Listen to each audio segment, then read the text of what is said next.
It's time for another podcast by George. Straight talk, straight from the heartland, that'll have you saying, "By George, I think he's got it." Now, here's George. Hello, hi, how are you? Welcome back into another podcast by George. Been waiting for this one, boy. Dr. Andrew Nish is back on the podcast by George live line. A lot of things are happening with COVID. We've got variants that are big in the news that are breaking out all over the globe, and they're making themselves present here in the United States. We want to talk about that. Also, the vaccines that are now being distributed. People are getting it in their arms. It started with frontline workers and nursing home folks, and now people that are 65 and over are getting it in some parts of the country. I've got some charts I hope I can bring up here on the podcast to show that. But first, let's welcome in our guest, Dr. Andrew Nish. Welcome back to a podcast by George. Hey, thanks, George. Great to be here. I am tuning in from northern Minnesota this morning. Yeah, that's great. And I know that you're an outdoorsman and you enjoy it and you're making the best of it. And I honestly, I was thinking of you just this morning, maybe yesterday morning. I saw a newscast and they were talking about COVID fatigue. And I thought, well, yeah, okay, but the reason people are having COVID fatigue and they're letting their guards down a little bit is because they're very hopeful of this resumption of normalcy, and they're not living in the moment and taking advantage of what we have. And if they were, COVID fatigue would not be quite as big an issue as it may be with some people. You agree with that? Yeah, I mean, I've said this multiple times. It's about your mindset. And if your mindset is in the present and you're taking every opportunity possible to have the best life possible right now, you're going to get through this fine. But if all you can do is think about, when is it going to be over? When is it going to be over? When is it going to be over? That's the world you live in. And that's a toxic world. So just be thankful that you're alive, that you're well, that you're breathing, that we had a foot of snow and it's a blast to go out and play in it. We don't have quite as big a snowpack up here, but it was 15 below zero this morning. So a little brisk, but not bad.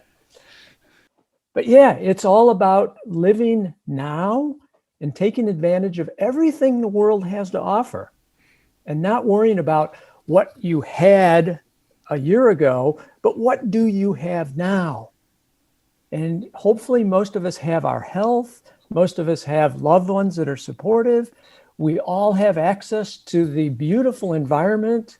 Go outside, enjoy the snow, take a walk, but live in the here and now.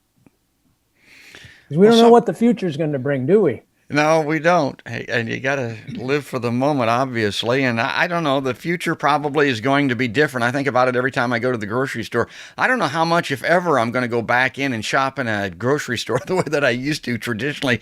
This like aisles online thing that they have where you can pull up behind the building. They bring it right to your car. They put it in. It takes about 10 minutes total. You can tip them $5 if you want. Everybody's happy. I'm probably going to continue that on into the future, COVID or not. I mean, it's a different form, a little piece of my life that's changed. Good or bad? It is. It just is what it is. Yeah, and we don't want to put judgment. We put judgments on everything, don't we? Yeah. Oh, this is good. This is bad. When we really just say, this is. And there's no judgment. We're evolving as a species. We're evolving as humans. And this is just part of our evolution. What do you make of the rollout now in a little bit more of a pragmatic sense here as to how the vaccines are getting distributed, the supply chain? We knew that there were going to be some difficulties. For one thing, everything about this, including the virus itself, is kind of novel, at least in our experience. How do you feel about it so far? Well, we're, a week into a new administration. I think they're working incredibly hard with incredibly good people to improve the distribution and supply chain. I think I was listening to a podcast the other day that had on two experts. One was a virologist, Paul Offit, over at the hospital of the University of Pennsylvania. The other one was chief of medicine out at University of California, San Francisco, by the name of Robert Wachter. And Dr. Wachner had a really interesting, he has done a lot of work with the researchers at UCSF. And his bottom line is we've made this rollout way too complicated, way too complicated. So yes, we need to first vaccinate our frontline healthcare workers and our long-term residents in nursing homes. And we've done that. But now to prioritize all these different subgroups. And I was just looking at the Iowa Department of Health website, and they've made it just so complicated. We got tier 1 and tier 2 and group A, B, C, whatever it is. But his philosophy is we have a vaccine, we need to get it to the most people as quickly as possible. And if we are so rigid in our subgroup analysis of who's going to get it and who isn't, we're not going to do this very rapidly. And so his feeling is we get our frontline workers vaccinated, we get our nursing home people vaccinated, and then we just do it by age. 75 and older, come on in. Doesn't make any difference whether you're comorbid or not. Next group, 65 to 75, come on in. We've just made it extraordinarily complex, and we just need to do it by age. If you look at the number of deaths from COVID, 85% of all COVID deaths occur in people 55 and older. That should be our target population. And so let's simplify this, because if you go to Walgreens and, in Iowa, you're tier 1B, but group C, and you have to prove that with some document, that's going to slow this process down immensely. Number one, it slows it down for the places that are doing the vaccinations. I mean, what documentation do you need to prove that you're supposed to be in line? Whereas age, show your driver's license. Bam, you're 75, here's your vaccine. So we really need to simplify the stratification of this vaccine distribution. And it just should, frankly, be by age. Let me bring this up on the screen here. I thought this was a nice graphic, and I'm kind of a visual guy. So this is how many people have been vaccinated, and it starts off about 1%. Now, this is from USA Today, by the way, I should mention. About 1% of people have received both doses of the vaccine. Now, that's who the doc was talking about. That's going to be your frontline workers and nursing home residents. About 6% of the people in the U.S. have received at least one COVID shot, and about 47% of the shots distributed haven't been used yet. So this is a little graphic of a U.S. map, and you can see how your state compares, and you can see that the first doses are up in the 5 and 6% range. Interestingly enough, I thought the Dakotas are right up there, but they don't have a lot of people. They did have the motorcycle rally at Sturgis, so maybe they need it up there. I hope the indigenous populations are getting it up there, by the way. Now, fully vaccinated, these are very small numbers that are coming in. This is this 1%. This is a small grouping that the doc was talking about, how quickly states are administering their vaccines. Percent of the delivered shots being administered. So far, you can see Iowa, where we're at, coming in there at 55%. And some of the other states, I don't know, Doc, how's that strike you? Does that seem pretty reasonable? Is that about what you would expect? Do you see any reason to criticize based on what you're seeing there? Yeah, I'm not going to criticize at all, because this is brand new to all of us, okay? And we knew there were going to be hiccups in the rollout because we've never done this before. So I think we're going to continue to see improvement in the number of people being vaccinated. We're going to see increasing numbers of vaccination sites.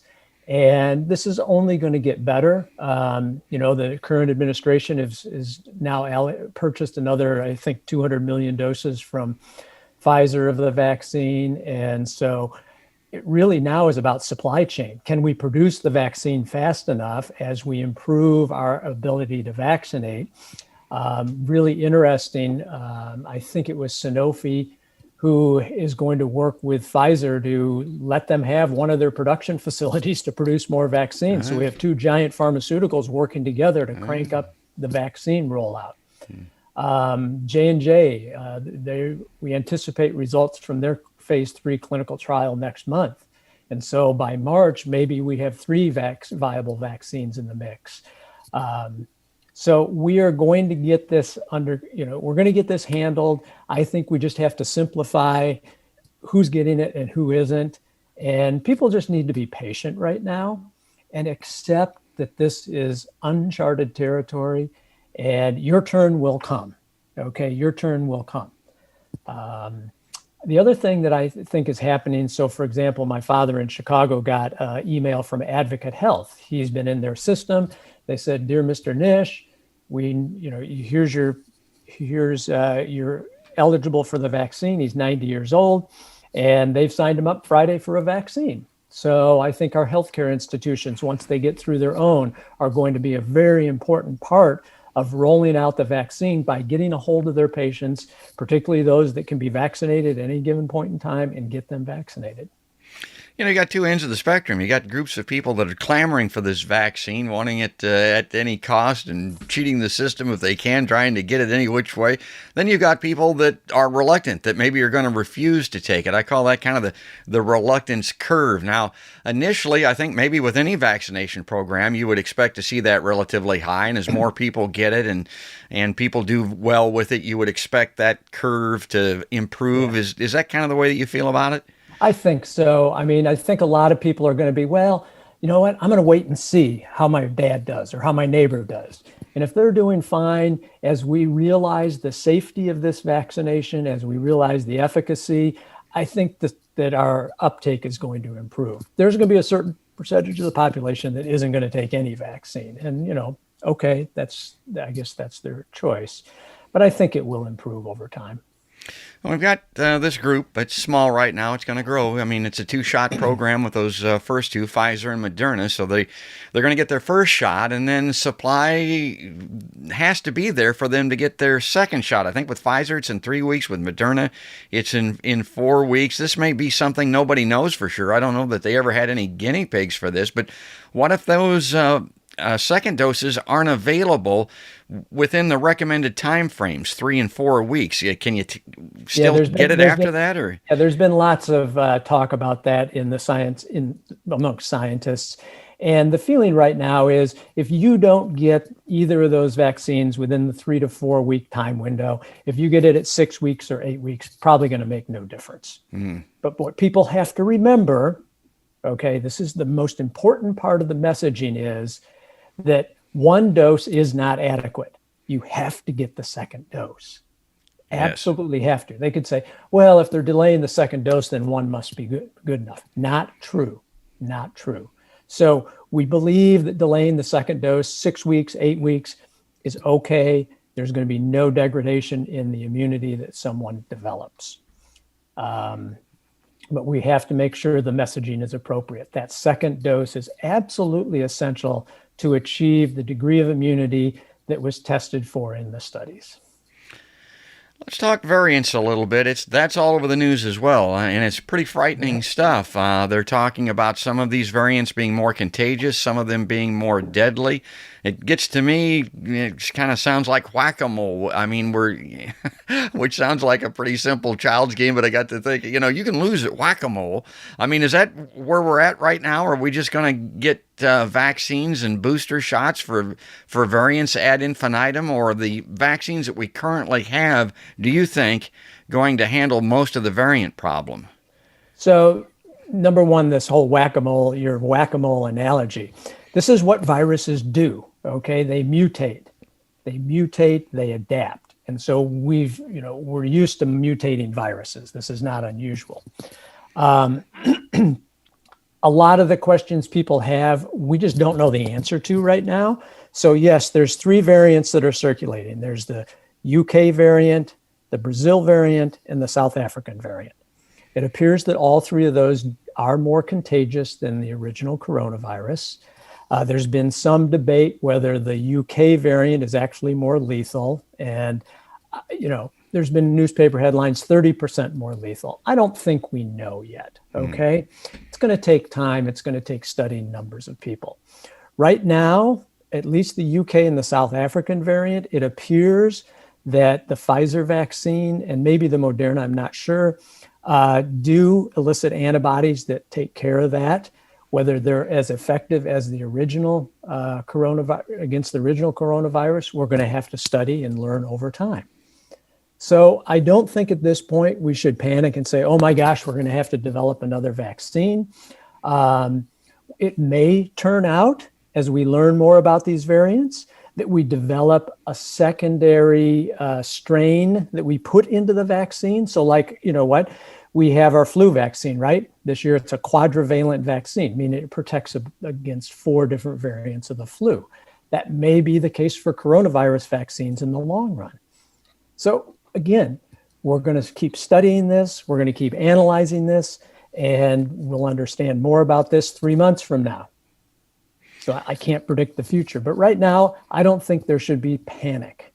Like, oh my gosh, we're never going to get to, immunity. We just don't know. And we think that these variants are going to be covered for the most part by the current vaccine.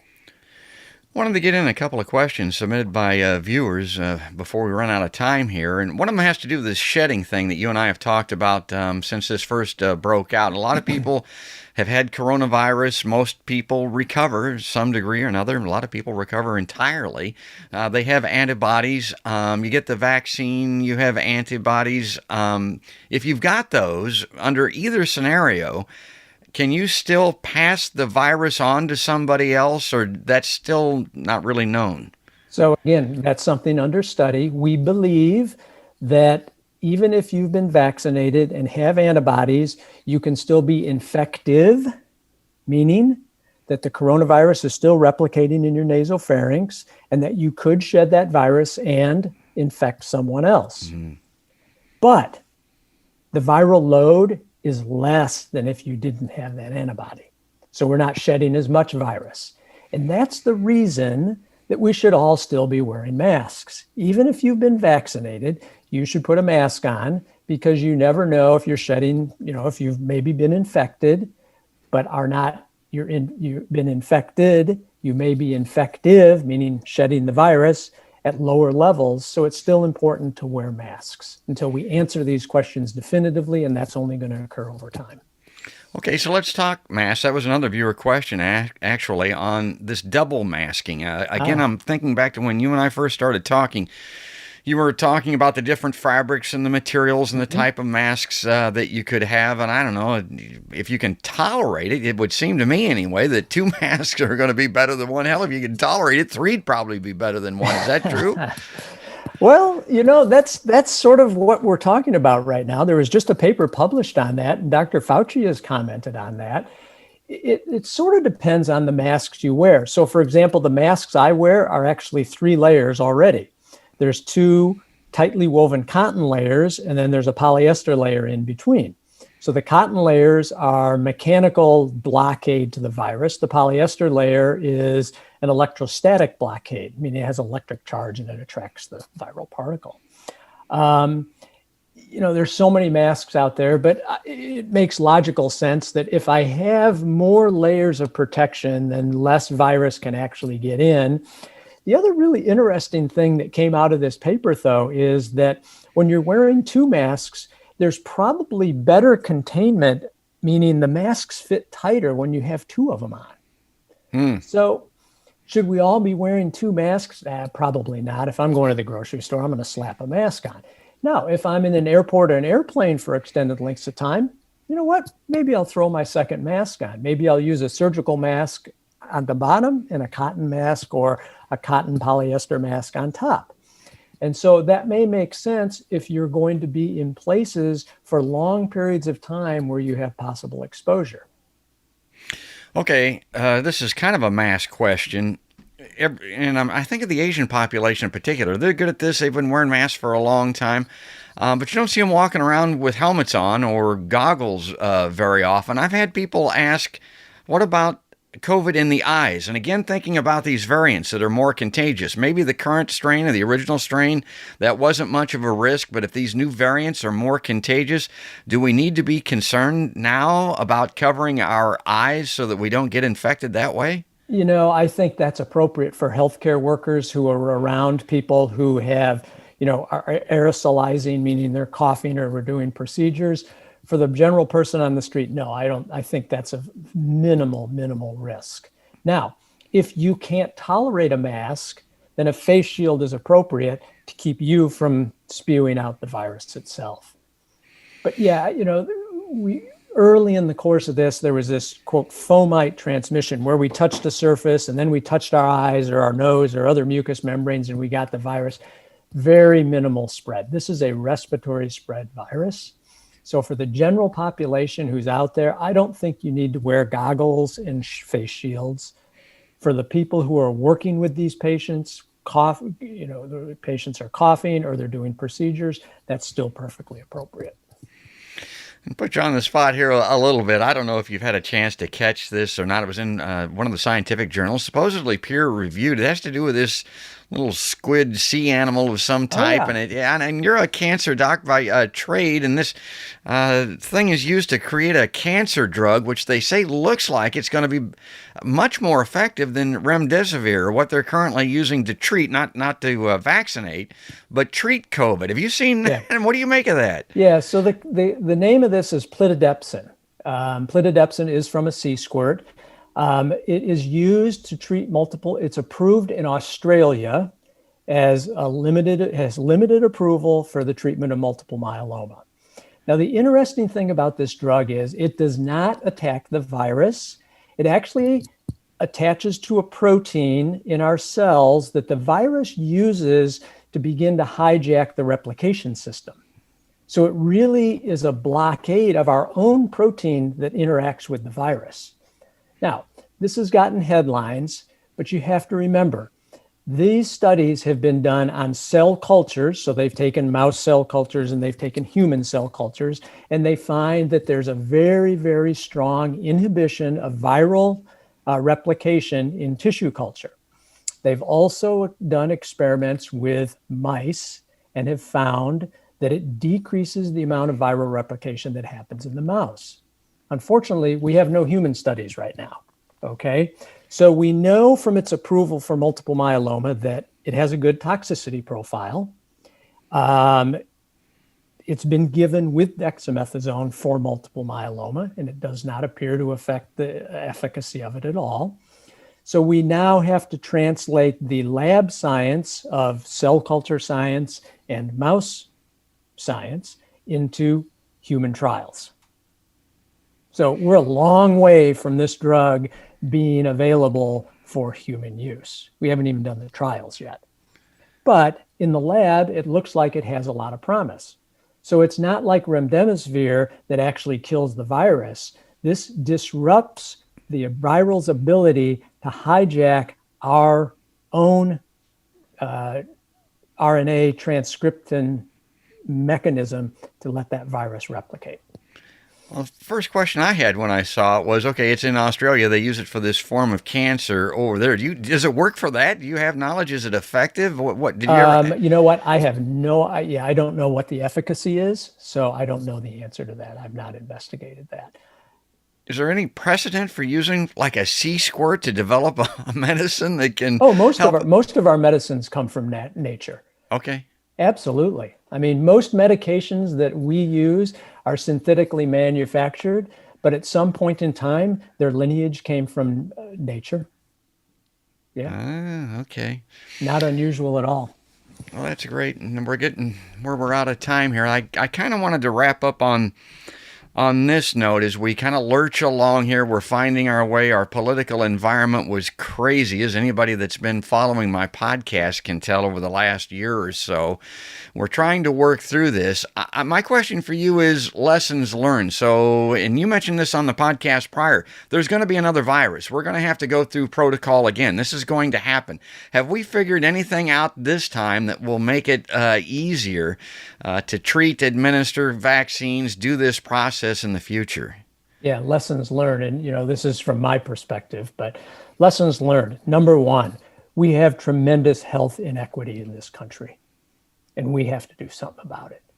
We cannot continue to underserve the underprivileged. And that's been dramatically shown by the death rate with COVID-19. Number two, we are extraordinarily inept in our public health system. And that's no knock against the scientists or people who are working there. It's the government has not supported public health because we've never had a need to, because we've never had this type of viral pandemic. And so and this is really a reflection of our medical system. our medical system is completely reactive, right? Yes. We're not preventative, we're reactive. And that's exactly what's happened with the virus. We didn't have any preventative measures in place because we had a disjointed public health system. And we've now hopefully learned the lesson that when the next pandemic comes, we better be ready for it. We better be ready for it with testing, with contact tracing, with supplies. I mean, our supply chain was depleted. The Trump administration depleted funding for the CDC and public health system. So if we've learned anything, we have to support public health. We have to support the CDC so that when the next pandemic comes, we're not going to be behind the 8 ball. Yeah, that's well said, and that's a great way to finish, Doc. As always, I appreciate you coming on a podcast by George, and like I tell everybody, the best mask in the world is stay home if you can, if you have to, and that's more true now than ever, particularly with these variants that are coming in. I mean, you can't get one shot and just run out in the street and say, whoopee, it's over with. I've got my vaccination. You've got to follow the protocols. You got to do everything you can until we get vaccinated and get this thing behind us. And I heard a guy say the other day, see if you agree with this. He was a doctor, some expert on TV. I can't even tell who it was. They said, well, this is a 9-inning game in baseball. What inning are we in? And this guy said, bottom of the third, top of the fourth. Do you think that's true?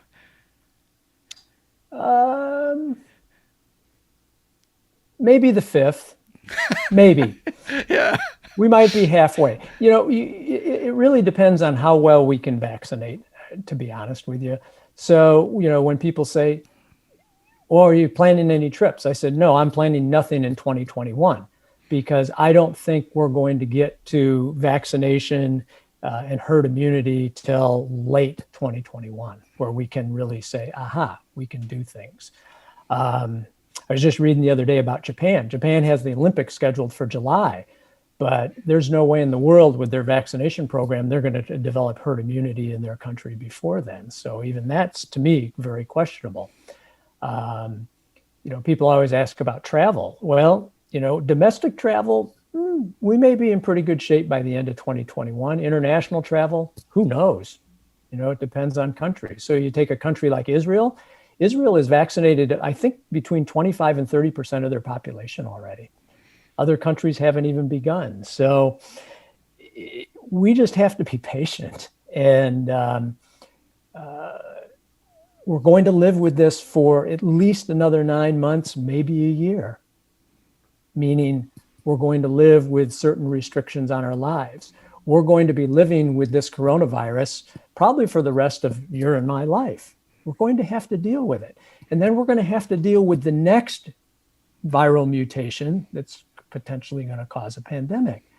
And we have to accept that. We have to be comfortable with that. And we have to take comfort in the fact that hopefully the world has learned a lesson here. And that lesson is we are all one. Yes. Okay? We are all in this together, and we have to act in concert together. And that's been the whole problem here in the United States is we've pitted one side against another. And there's no red and there's no blue, there's no right and there's no wrong. There just is this virus.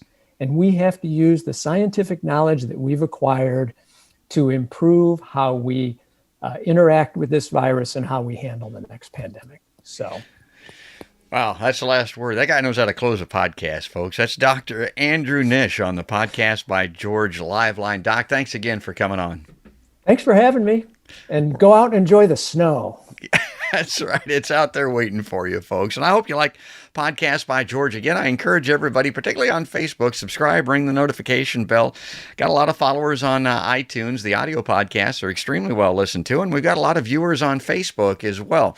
But that's going to do it. That's going to wrap it up. That's all there is, and there ain't no more. That's another podcast by George.